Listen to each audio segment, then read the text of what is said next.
कथा बड़ी रोचक बा भैया। थावे में एगो जंगल था, जंगल में एगो रहे झोपड़ी।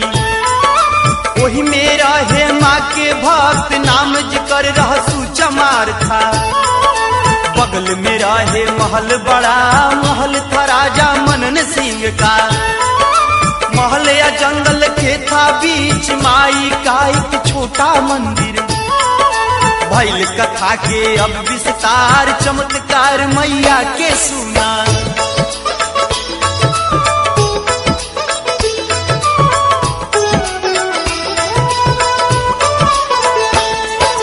माई के कृपा से रहसु कतरा घास को लाता था और बाग से दौरी करे।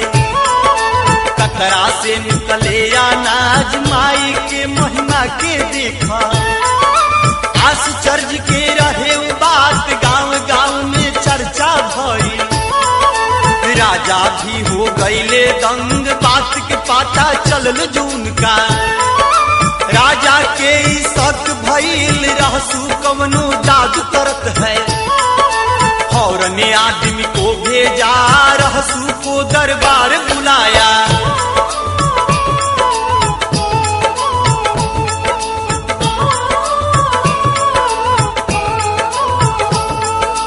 राजा बोले सुन लो रहसु, सच सच बतिया बतलाव, सब का हो रहल बा लीला। बोला रहसु मुड़ी झुकाई, सब है मैया के महिमा। राजा बोले बात बा सच, तमाई के हमहू देखब। कैले राजा जिद बरियार, फेरा में पड़ गईले रहसु। कहले रहसु हे राजन, जिद नरउआ बात के करी। ना तो हो जाई अनर्थ, राजपाट सब कुछ मिट जाई।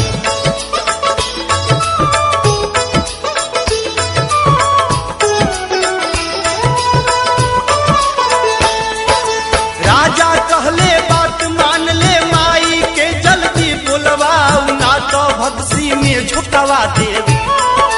रो रो रहसु करे पुकार, चली है मैया सुन के रोना।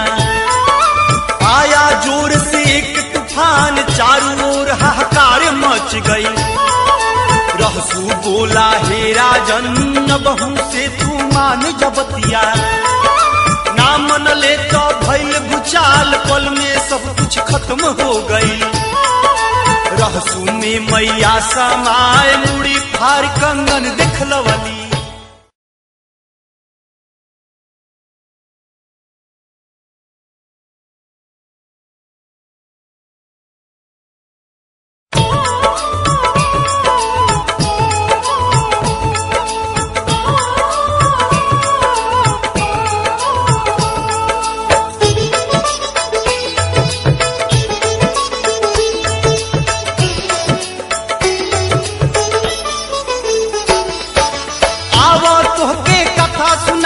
थावे वाली मैया के कथा बड़ी रोचक बा भैया।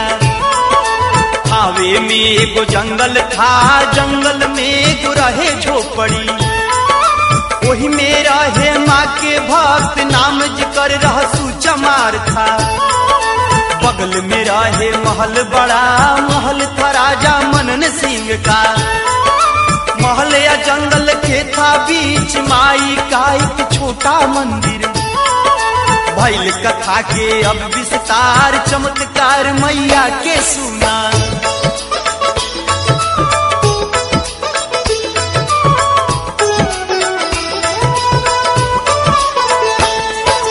माई के कृपा से रहसु कतरा घास को लाता था और बाग से दौरी करे। कतरा से निकले अनाज, माई के महिमा के देखा।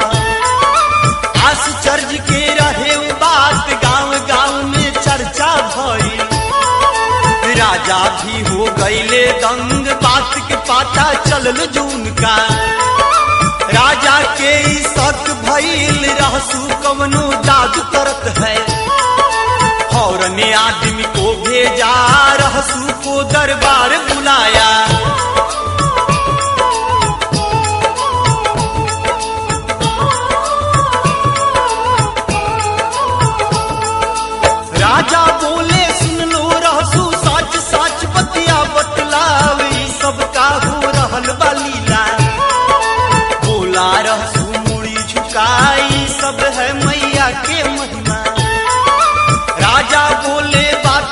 साच तमाई के हमहू देखब।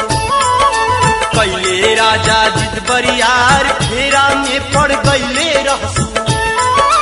कहले रहसू हे राजन जिद नरउआ बात के करी, ना तो हो जाई अनर्थ राजपाट सब कुछ मिट जाई।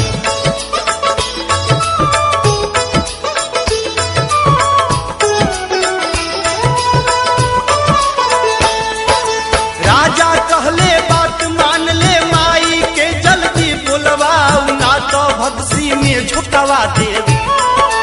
रो रो रहसू करे पुकार चली है मैया सुन के रोना।